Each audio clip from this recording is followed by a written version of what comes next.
make sure to give my dad a 5-star review.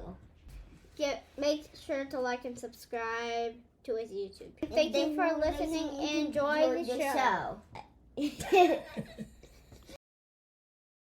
Helene was somebody whose motivation for being there was the memory of the Holocaust. And that's true, I think, for some of the Jewish people as well, and the non-Jewish people as well. But like there was in Bannockburn, it was 1960. It was only 15 years after the liberation of Auschwitz. There were people in Bannockburn who were Holocaust survivors. There were people who had lost people. And so I think, Jewish or not, that community was aware of the dangers of discrimination. Hey, welcome back, Faithful Politics listeners and watchers. If you're watching us on our YouTube channel, we are so thankful you're joining us. This is Faithful Politics. I'm your political host, Will Wright, joined by my ever faithful host, Pastor Josh Burtram. What's going on, Josh? Hey, doing well, thanks. And today we have with us Ilana Trachtman. Did I get the name right? All right. So Ilana Trachtman, who is a Emmy Award-winning filmmaker with over 30 years of experience directing and producing nonfiction programs for PBS, HBO, ABC, A&E, and Showtime. Her work includes Praying with Lior, Black in Latin America, and The Pursuit, 50 Years in the Fight for LGBT rights. And her films explore themes of justice, identity, belonging through intimate, human-centered storytelling. And we are talking with her today about her latest documentary called Ain't No Back to a Merry-Go-Round, which is a phenomenal piece, which we will dig into at length here. And just welcome to the show. Thank you. It's really nice to be on the show. Yeah, and we're really glad to have you. And I have to ask, just to kind of get a little background about you. Getting into filmmaking seems like not a weird profession, because a lot of people do it, but it seems like a profession that would be ignited by some sort of experience, event, moment in your life. And I really just love to learn, like, why did you choose filmmaking as a career? And specifically, like why did you kind of choose the genre of topics to cover? Yeah. No, that's a great question. Actually, I ask myself that regularly and wonder if there was a different fork I should have taken. I started out in children's television, actually. I started on the show Reading Rainbow with LeVar Burton. That was That's amazing. Thank you for your work. Thank you. I started getting people coffee, essentially, and worked my way up. And I discovered on that show that the things that I liked the most were the true stories, because, LeVar takes a children's book and then he connects it to a real life story. So if you have a book like If You Give a Mouse a Cookie, the picture book, which is about chain reactions, then we would go and do a story about how a bowling alley works. And so one of my early jobs was finding the right bowling alley to shoot in that was going to be convenient to LeVar and that would let us come in and let us see all the mechanisms. And that was so interesting to me, the real life, so much more so than, anything that I could have dreamt up. That's sort of how documentary, I would say, took fire. What's the word for take fire? What's that word? What's the word? When you take hold. No, there's a word for when something catches fire. Anyway, that's how it caught fire for me. And then I was really lucky in that I was always working. I was always working, which was great, and on interesting projects. And at one moment, I came across a child who was praying with unbelievable passion. And there's a Hebrew word, kavanah, which means intention. And with so much kavanah, with so much intention, and I was at a moment in my life where I was hoping to learn how to pray like that. And I discovered that the kid, when I turned around and saw him, had Down syndrome. And then that sparked a film about him. And that was my first independent film, because independent film in a way is like its own species that should be a DSM-4 category. If you're an independent filmmaker, I mean, you have to be so crazy and masochistic and driven to do it. But that's what happened is I met this child named Lior, and that was 20 years ago. And that's how my independent film career started, because that, you have you have the blessing and maybe the much bigger curse of being able to make the film that you want to make on the timeline that you want to make it in exactly the way that you want to make it. So that's how that part happened. But along the way, I continue to make films for other people. And then occasionally when something, just grabs me by the lapels and I become truly obsessed, then that becomes an independent film. And that's what this project was. That is so cool. I mean, I'm not a filmmaker. Congratulations. Yeah, I can barely get the podcasting thing down. So, but what I appreciate about especially independent filmmakers is it seems like, at least the independent films I've seen, you all are really good at getting into the weeds of kind of the human condition and really kind of bringing that out so people can kind of see how other people, human, I guess, good, bad, and the ugly. We spoke with another person that had a documentary where they were just focusing on a single January 6er. They followed them around, you kind of listen to all their stories, and really that was it. But then you walk away and you're like, I have a different perspective of like the human nature of like the people that, I have very strong opinions about. So I just think it's really, really great. And I'm curious on sort of the direction you took with this particular documentary, the Ain't No Back to a Merry-Go-Round. You decided to kind of focus on an amusement park. So like, let's start there. Like, tell us a little bit about this amusement park and how did this project come into focus for you? Yeah, that's such an interesting way of putting it. I never thought about it like that as I decided to. I wouldn't say that's true. I wouldn't say I decided to focus on this amusement park. It was more that this amusement park, which is called Glen Echo Amusement Park, became a national park in 1971. And so when I was growing up, that park, that public park, was a place that I went to often with my family because it was no longer an amusement park, it was an art center. And everyone in my family did some other art form.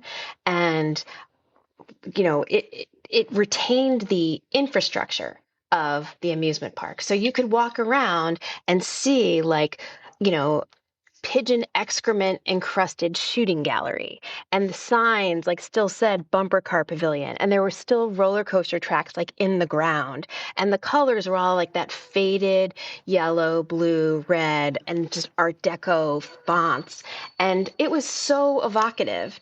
And as a national park, they had those interpretive exhibits all over the place and photographs of the park in its heyday, which was actually long, from early part of the 1900s all the way to 1968. And so, over these photographs, you see fashions change, you see new rides added, you see Washington having the greatest wholesome Norman Rockwell-esque time, at this amusement park. And, there's a photograph that I loved that I just used to look at often of these sailors who I assume were in the Navy, and I think they were coming back from probably World War I, and they're throwing their girlfriends in the air, and that carousel is in the background, and the carousel was still there, and it's the same carousel. So, it was just it was a playground of the imagination, honestly. It was really hard to walk around there to this day and not have this sense of just people screaming their heads off happily, for generations, literally. So I love that park. I love those photographs. And in fact, I loved it so much that when I was engaged, I brought my fiance there to see it because I thought maybe it would be a great place to have our wedding. And when we went there, and now I had moved away about 20 years ago, but that's what a large place had stayed in my mind. When we went there, we ran into a National Park Service ranger. His name is Sam Swirsky. And somehow we got to talking, and somehow Sam told us the story of how the park got integrated. And before I could even get to that story, I was stuck on the first part, was that the park needed to be integrated, because it had never occurred to me that the park was whites only. I mean, I was so shocked by that. And then, I was like, wait a second, I've been looking at those pictures. I should have noticed. I grew up in an integrated world, and, my school was integrated. My county was integrated. I should have noticed that I was only looking at pictures of white people. And, and just turning that over, and this idea that I was like nostalgic for this time that I didn't know, and for this place of joy and wonder and access to fun. And it was actually exactly the opposite of that for a whole population of people. It was a place of exclusion and cruelty, and and some idea that therefore inferiority, because they weren't allowed to get in. And that the shock, the change that I needed to absorb about that, of that like really cruel juxtaposition. And the fact that really, I mean, I wasn't unusual in that I didn't know that. Like, really, it was a dirty secret that was like hiding in plain sight. And that was the first like, whoa. And then I really wanted to learn more and like understand how that all came to be. And as I learned more specifically about how the park was integrated, which was principally a group of Howard University students, and then a group of middle-aged, white, largely Jewish people who lived in a neighborhood that was across the street called Bannockburn. Those white people were very connected to the labor movement, and that my father was a Jewish labor organizer, and in fact he was the deputy director of the African American Labor Center. And so they felt, reading their newsletters, listening to oral histories with them, they just felt so familiar. They felt like people that could have been at my dinner table. And my father had died a couple years earlier. And so I just had this sense that I was like continuing a conversation with my dad. So, that drove me to like kind of like, keep digging. And then the other thing is like there were all these little like breadcrumbs along the way that were so remarkable, and that nobody had ever found before. I mean, how often do we ever do that? Like in this incredibly documented, researched world that we live in, that there were like crumbs about the early civil rights movement. It was like a story that nobody knew, and because it hadn't been told, there was always something else to discover, like I would imagine it's pretty hard to find a picture of like, let's say like Martin Luther King that nobody's seen before. I mean, there probably are a couple, but like, it's not like it's not right there for us to find. Whereas all of this was there for me to find. And so that's how it became an obsession. I mean, I think it's such a cool story, and it just shows the iterative nature of creativity. When you're trying to work into a story and understand it and you discover more, it's like, it's okay to just start with where you are and then let it like move you in the direction that it's going to take you, where you don't have to necessarily make something happen. It's like, it's got its own story to tell and you just have to find it to tell it. And I would love for you to like tell this specific story about this sit-in and what happened and why was it a big deal and how did Nazis show up? I just would love to get us a sense of the question. I know we got a bunch of, Will's got a bunch of questions, I do, but I just want to level set on that. Like, what's going on with this event? Why was it so significant and even missed? Right. Seemingly? So you want me to sort of like start with the overview of the plot of what happened? Yeah, okay. Yeah. So, and this is the tricky thing about this film too. It's like, where do you begin? Because but I'll try to begin like right in the middle, in fact. And in the middle is 1960 and everything that's going on in the world in 1960, which is, 1960 is when when 4 A&T students sat down at the Woolworths counter in Greensboro. And that single act like set off all kinds of sympathetic protests all around the country, mostly started by students at historically Black colleges and universities. So, you can trace them. They're all over the place. And so this one was motivated by Greensboro, and it was Howard University students who were at Howard in Washington who, were ignited. Now, of course, the individuals that I'm talking about were already themselves, I would say, really dedicated to integration, and more than integration, I would say, to equality. And so it wasn't like it took so much to turn them on, but this gave them a roadmap. And so those Howard University students started an organization they called NAG, which was the Nonviolent Action Group. And NAG's first target was lunch counters in Arlington.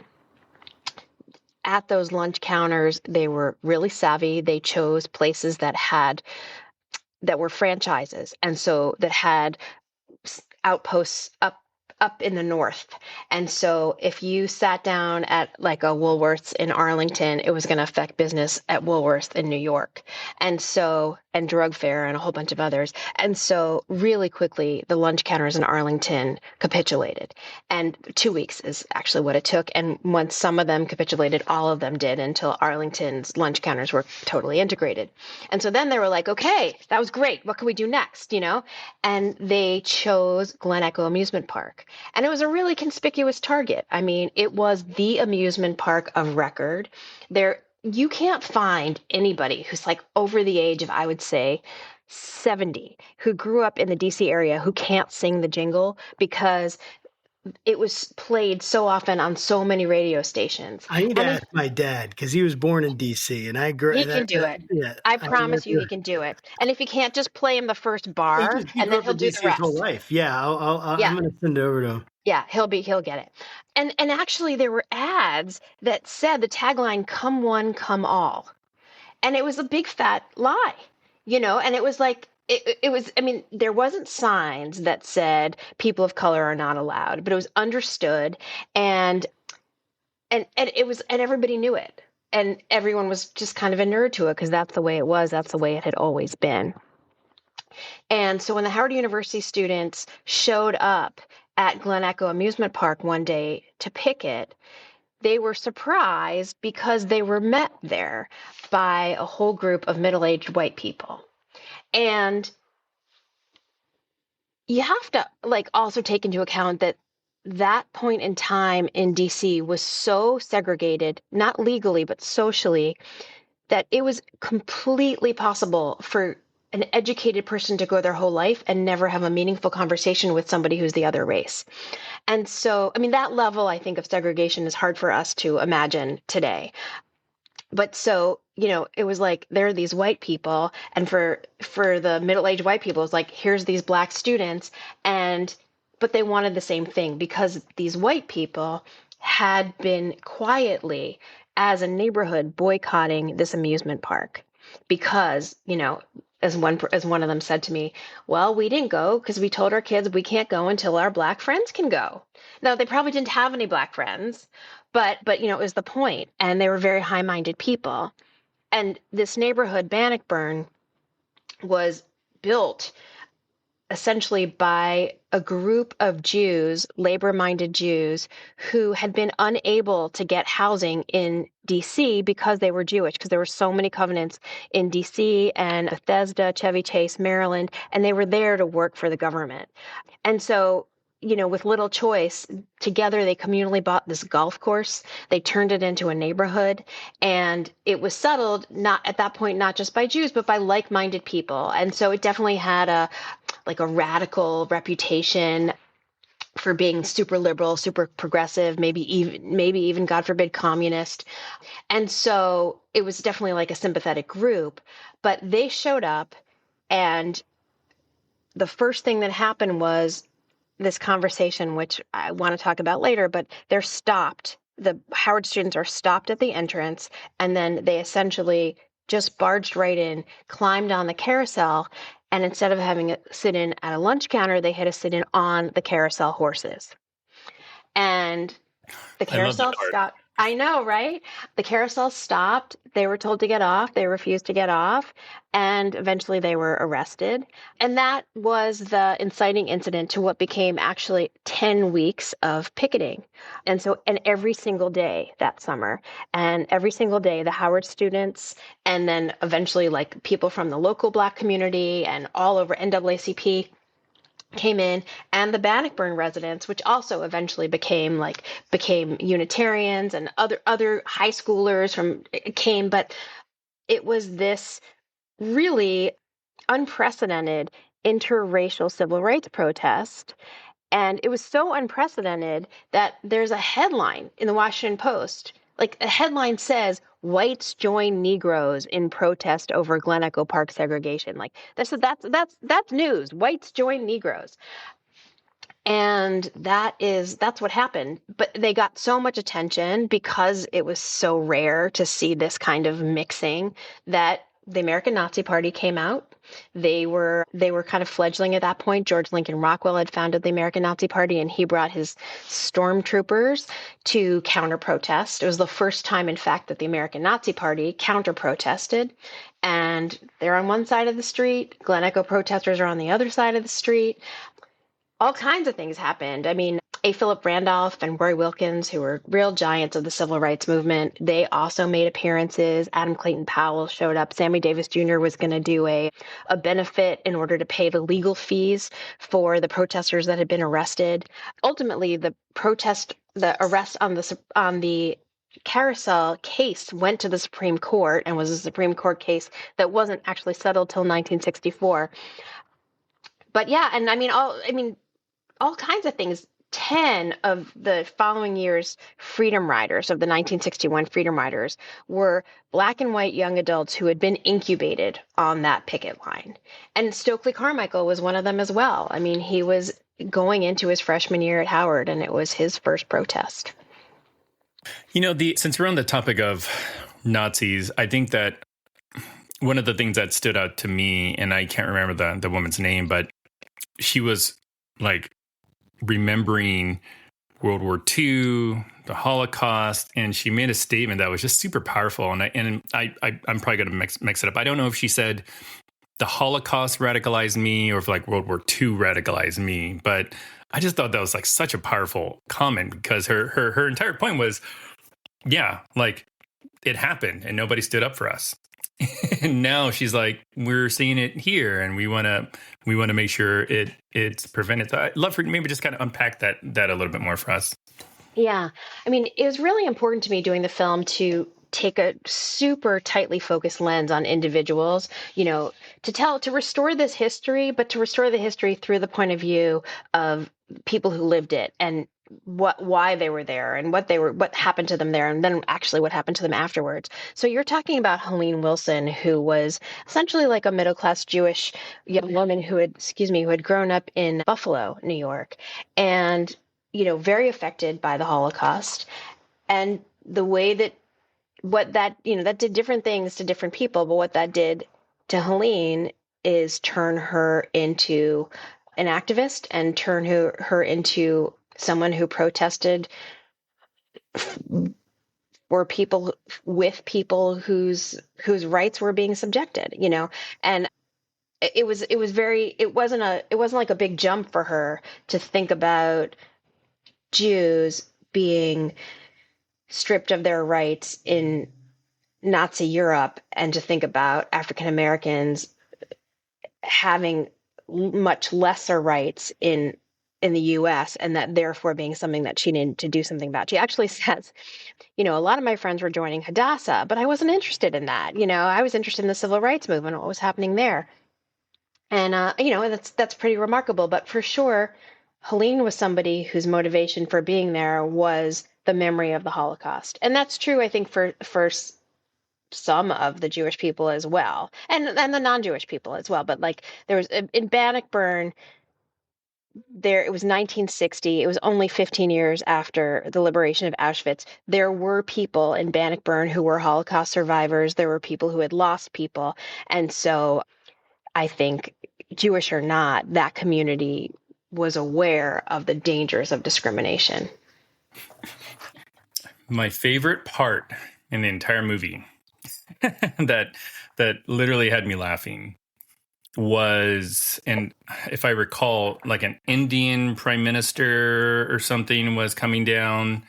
Eisenhower had made some deal to allow them and his kids to come in. And from there, some of the NAG people thought they would capitalize on that. And like the first image that came to my mind was like Coming to America, because like just the image So like, Right? can you set that up for our audience just so they can kind of understand what the inside joke is you and I share? Sure, sure. Well, I mean, there's so many idiocies about discrimination, but like one of like the ridiculous, what like proves it is that, in this park, you weren't allowed to come in if you were African American. But because the Eisenhower administration wanted to look good in front of African diplomats, they made a deal with the owners of the park that African diplomats and their families could come in. So if you were African, you could come in, but if you were African American, you couldn't. And so, capitalizing on that, well, I'll back up for a second. So there's actually in the film is I was so excited to find it, talking about like breadcrumbs, was newsreel footage of when Sukarno came to visit. And so his kids you see footage of him on the rides in between the Nixon girls. And when that was published in the papers, these photographs of like a brown skinned person on the teacups, like in between the Nixon girls and their like little dresses, starched dresses, like it was a furor, but the fact that was allowed to happen was like ridiculous, but it also gave a hook to the protesters. And so two of the protesters who happened to be protagonists in the film, Dion Diamond and Hank Thomas, they were dressed up as African diplomats. I don't even know if they knew what African diplomats look like, but it was, people's idea of what an African diplomat should look like. And so they dressed them in, various kinds of traditional cloth. And they got one of the white women to act as an interpreter. They got a Bannockburn dad to be the chauffeur.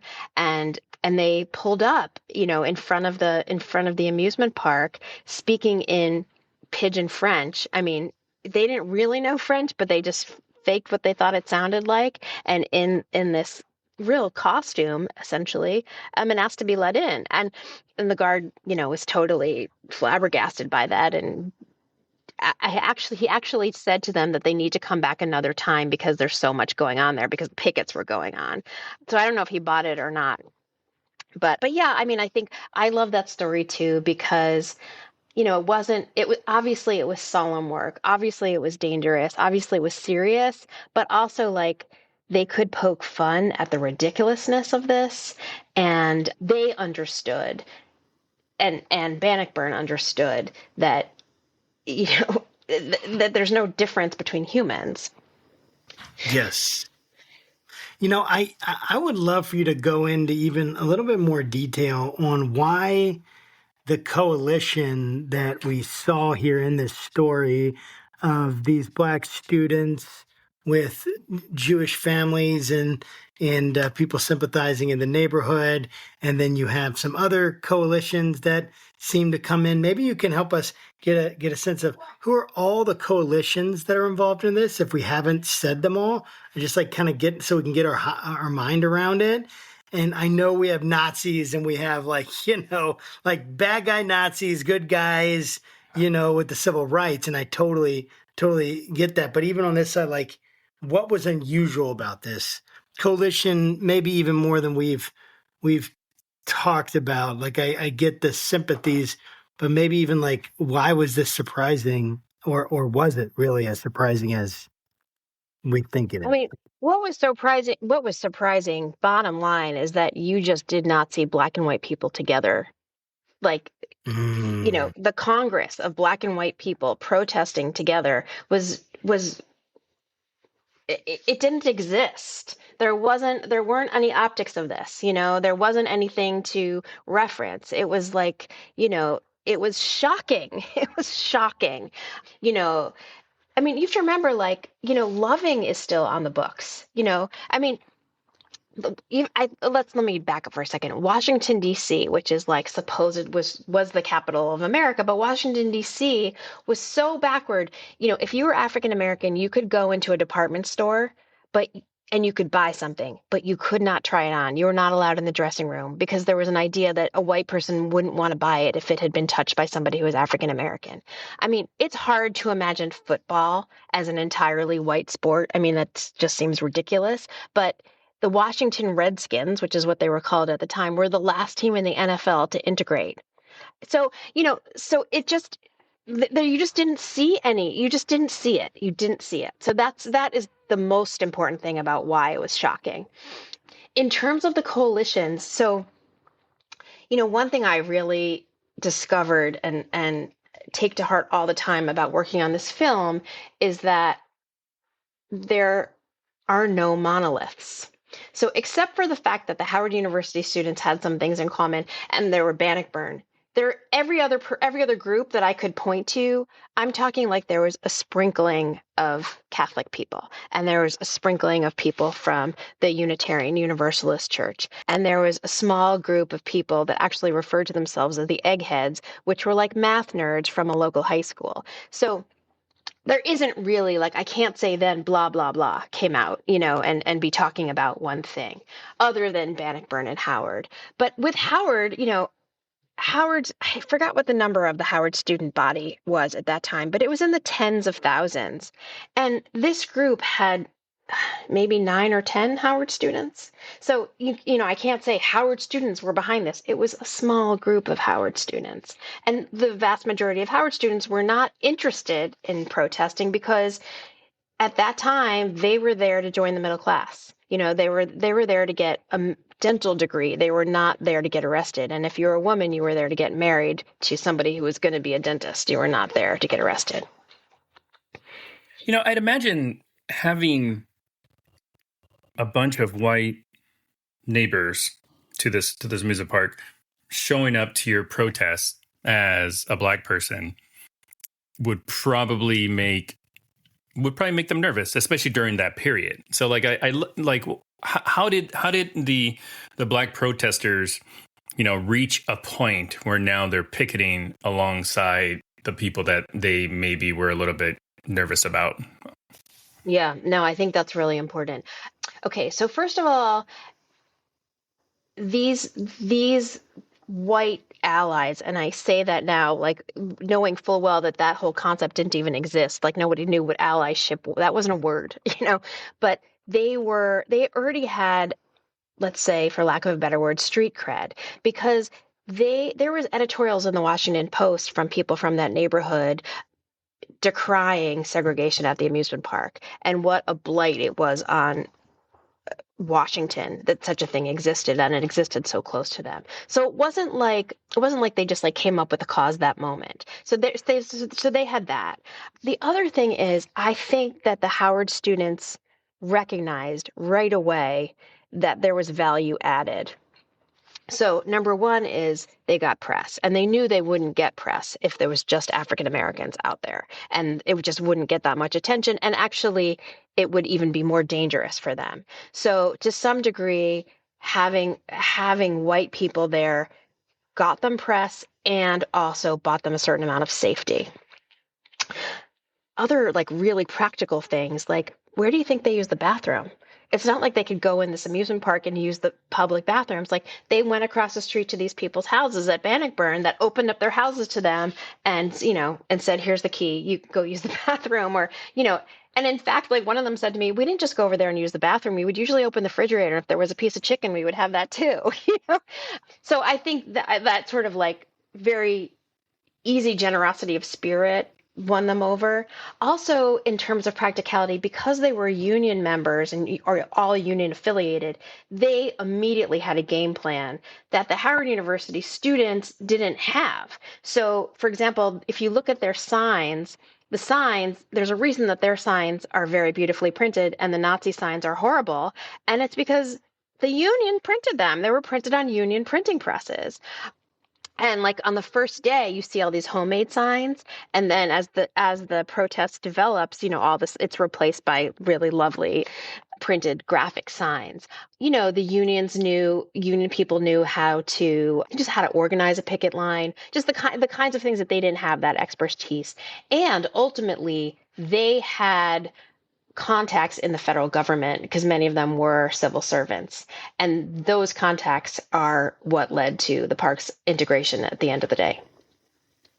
That's a really sorry, excuse me, cool story, because it just shows you again, the causal effect that you can't necessarily predict, but that you look at and like, this is how things happen in the real world with these certain people seeing it, certain people then getting behind it, people being inspired by that, some small group of people coming, and then other people getting like credit for it. Like this like actually getting into the details is where you get the real like punch of the story, which is that ordinary people can make a difference in pretty powerful ways. And I would love for you to just kind of wax eloquent about that and how ordinary, like how this taught you how ordinary people can make a difference.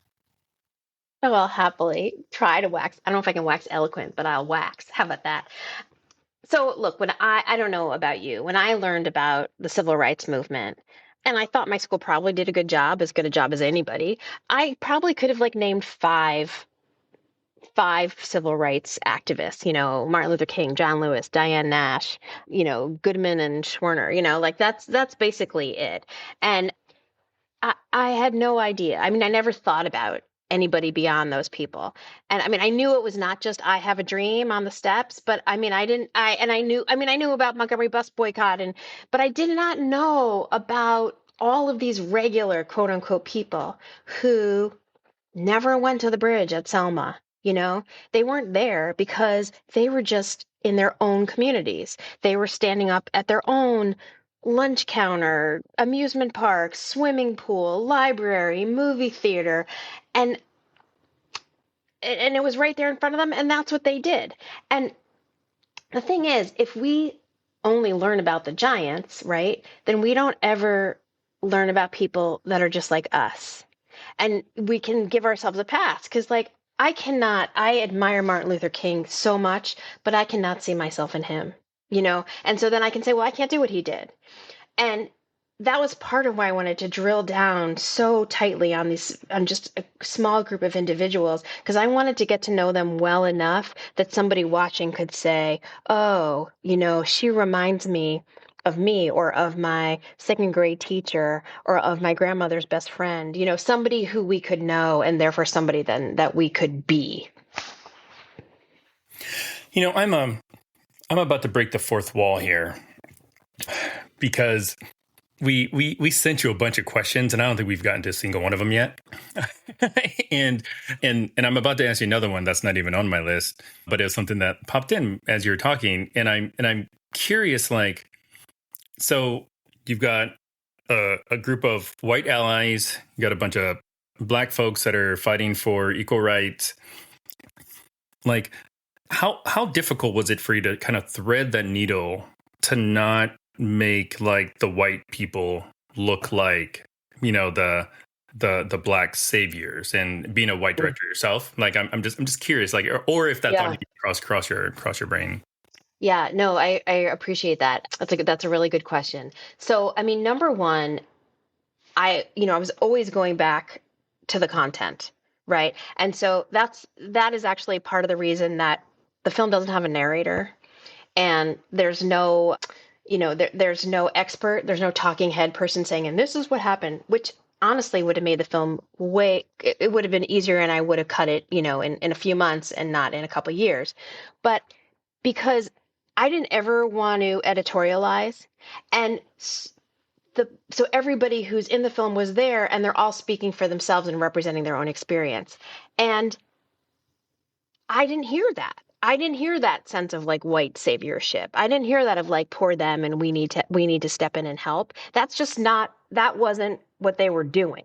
And so it wasn't hard then to avoid that, because that just wasn't in their, emotional vocabulary as they were reminiscing. And I think that was pretty like authentic, especially because none of these people were, media trained, like most of them hadn't talked about this before. So they were recalling the events and their feelings about the events as they were talking to me, which is actually what makes them good interviews. The other thing I think is really important, and bringing up being a white director, is I was so conscious, self-conscious all the time and I still am about that, that I'm a white person, I'm a white Jewish person telling this story. And, you can't ever get around that, but something that I did, and I couldn't have done the movie any other way, is by surrounding myself with people of color who worked on the film. And really, most importantly, I would say, is my lead editor, Sandra Christie. And Sandra, besides she's a genius, and she's worked on most civil rights films documentaries that you can name, is, Sandra, it was like a full collaborator. It wasn't like she was my editor and I told her to make this cut. It was like we shaped this film together. And if it's a good film at all, it's because it has Sandra's fingerprints on it as much as mine. And there are all kinds of times, I can give examples if you want, of places where we really had to educate each other on even tiny little things like a music cue, about why this was or wasn't a fair representation. And then once we had cuts of the film, we did focus group testing. And I learned a lot from the people who saw the film. And a lot of times they disagreed with each other. I would have veteran civil rights activists in the room, and they were like, that's how it was. You got it. That's right. That's how it was. And then I would have young people of color who would be like, what, wait a second. When she says that, that sounds like she means this, which wasn't necessarily the older people's experience, but I had to take in all of that and constantly and just be in front of the story with incredible humility. I think that's what it is. It's just I don't know anything. And because I don't know anything, I'm going to let them tell it and them show me how to tell it. Yeah, I hope that answers your question. It does. And I'm curious also, you chose to use animation for some of the, I don't know, flashbacks or stories or whatnot. Yeah. Talk to us about how did you choose, number one, animation as sort of the medium, and what was your sort of thought process on, okay, it needs to be this kind of squiggly line for the hair, or yeah. or this sort of color or whatnot. Yeah, thank you. Well, so one thing is I don't think of it as animation. I think of it as kind of like a watercolor effect on real footage. So there's nothing that's like drawn from scratch. It's all something that exists. And then what we're doing, hopefully, is signaling to the audience, this isn't real. This isn't the real thing that happened. Because I was telling a story that hadn't been told before, I felt a tremendous responsibility to be as accurate as possible. So there were some great stories that I heard from people that I interviewed, but if I couldn't verify them backwards, forwards, sideways, and upside down, they're not in the film. And to that same end, I can talk about it later, but all the footage that I have of the protests and of the park is the actual footage, and especially, gosh, right now with AI, that's really important to say. So anytime that I didn't have the footage, I wanted to make sure that you as the audience member knew it. And I didn't want to, sometimes documentaries will use recreations, and that's fine. That was never going to be fine for me because I didn't want to pull one over on the audience, and make them think, oh, that's really what his hand looked like when he touched the turnstile.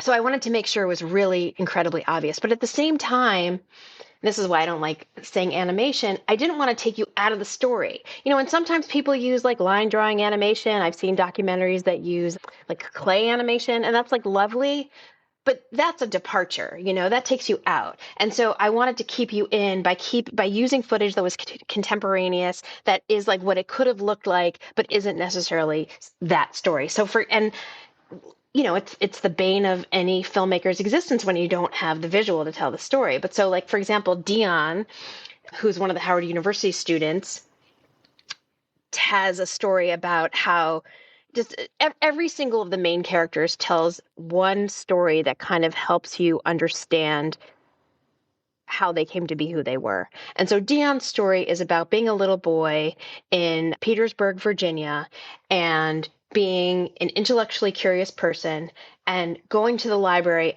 and having to use the colored entrance and not having access to the stacks where the books were kept.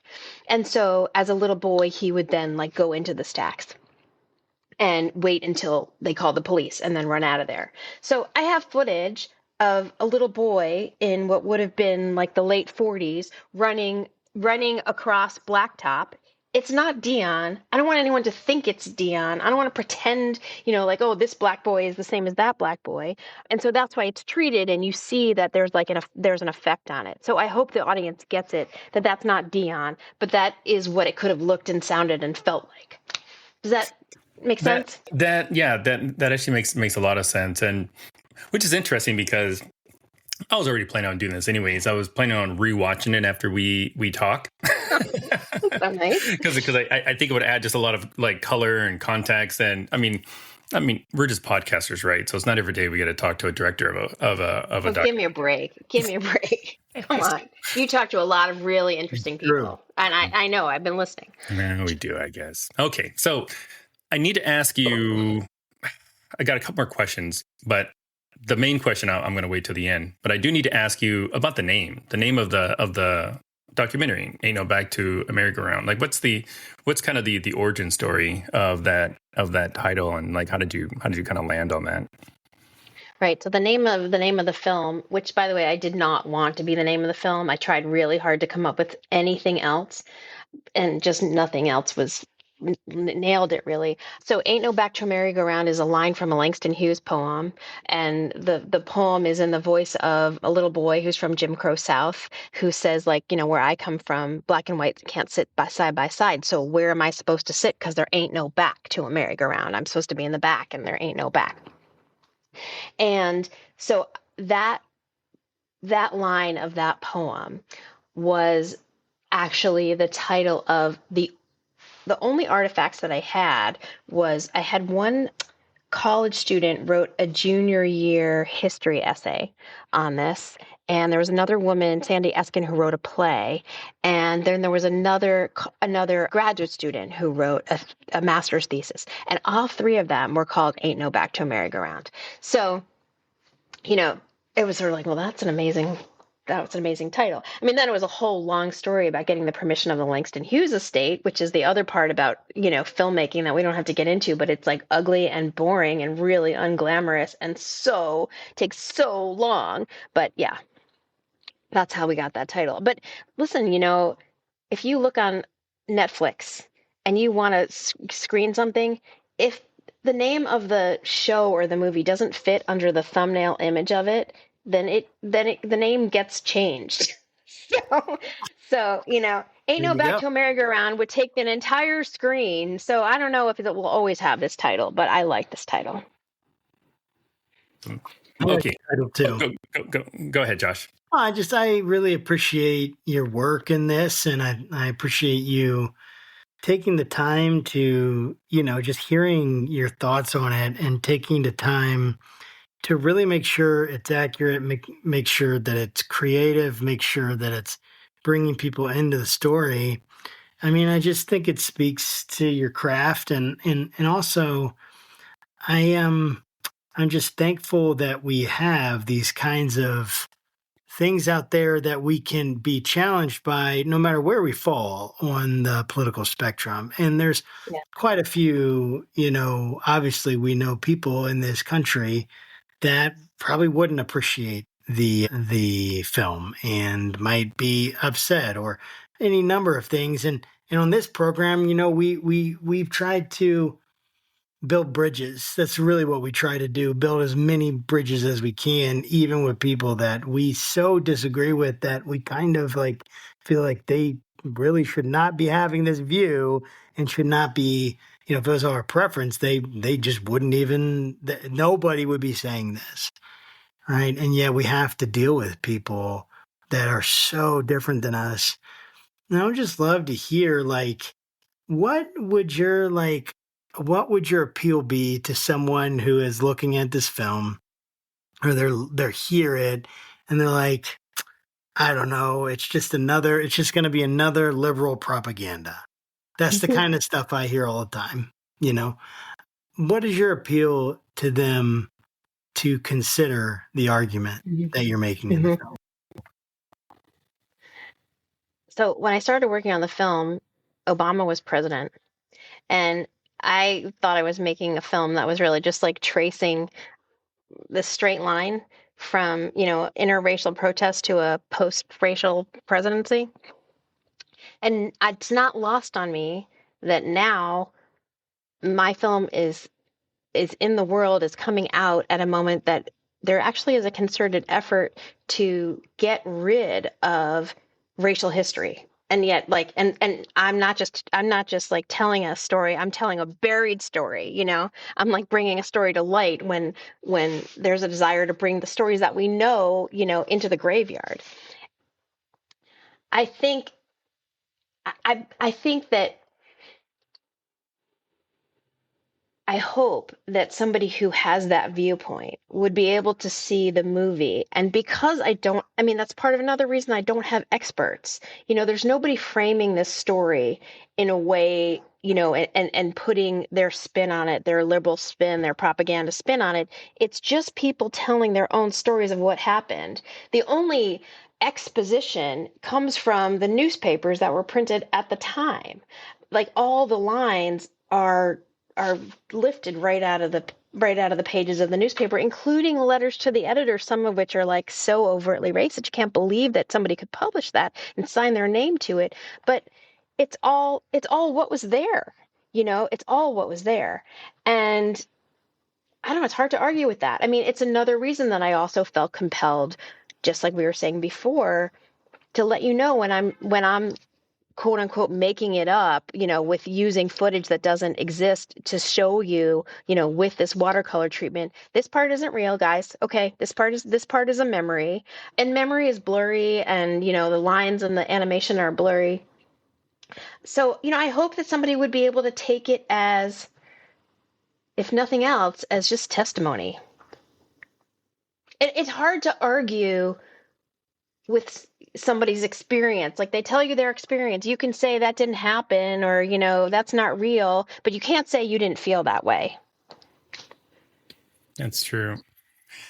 So my last question, the one I've been waiting for this entire interview, as I mentioned to you before we started recording, I am like 10, 15 minutes away from finishing the entire thing. So I don't know how it ends. And feel free to, spoiler alert to anybody that's made it this far in the podcast. Although I watch our stats, most people don't make it past like the 50-minute mark. That's fine. So yeah. So how did the film end? Did the park like integrate and everybody lived happily ever after, or kind of just like sum it all up for us? The park did integrate. It integrated a year later, but not everybody lived happily ever after. And I think that was actually really important to include, because I wanted people to see how these individuals' lives turned out.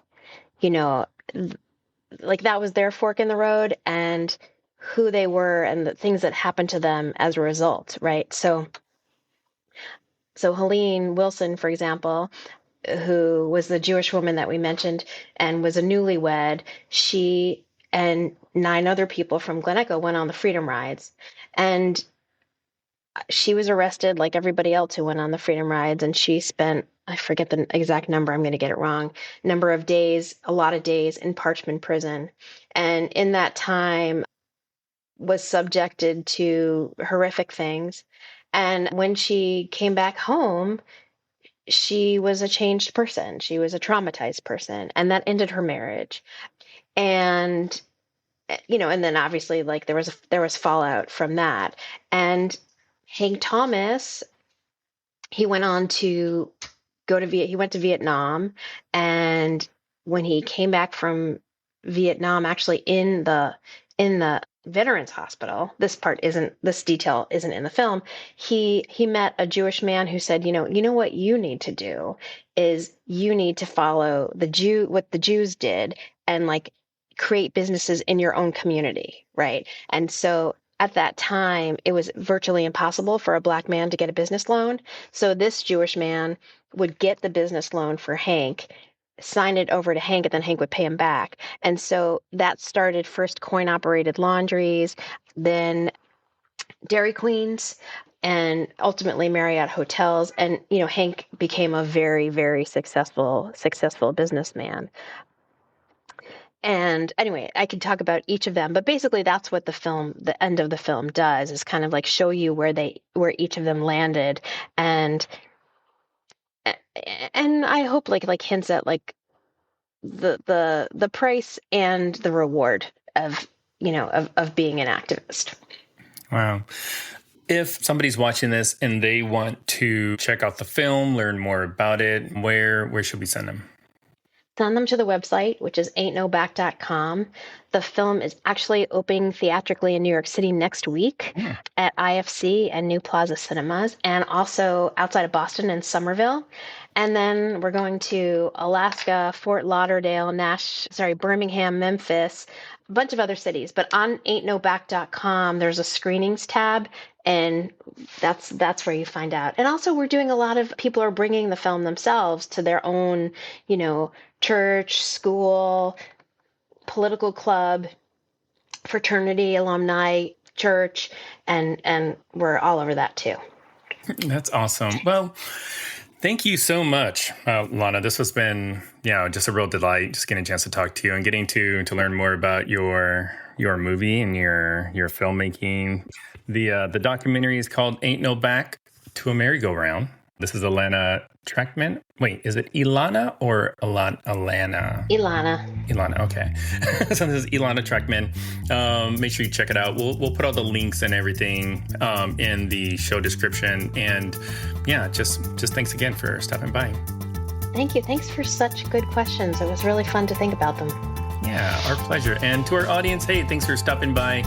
As always, make sure you keep your conversations not left or right, but keep your conversations up. And we'll talk to you later. Bye. Hey there, Josh Burtram here, faithful host of the Faithful Politics Podcast. I want to let you know about a compelling new spinoff, the Faith Roundtable, where I'll be interviewing top faith leaders, theologians, and scholars to unpack the pressing issues that are shaping the church in America today. We'll dive into topics like faith in public life, social justice, and how we can engage our communities more effectively. Make sure you don't miss any of our enlightening conversations by subscribing to it on our YouTube channel. Join me at the Faith Roundtable, where deep discussion meets thoughtful insight.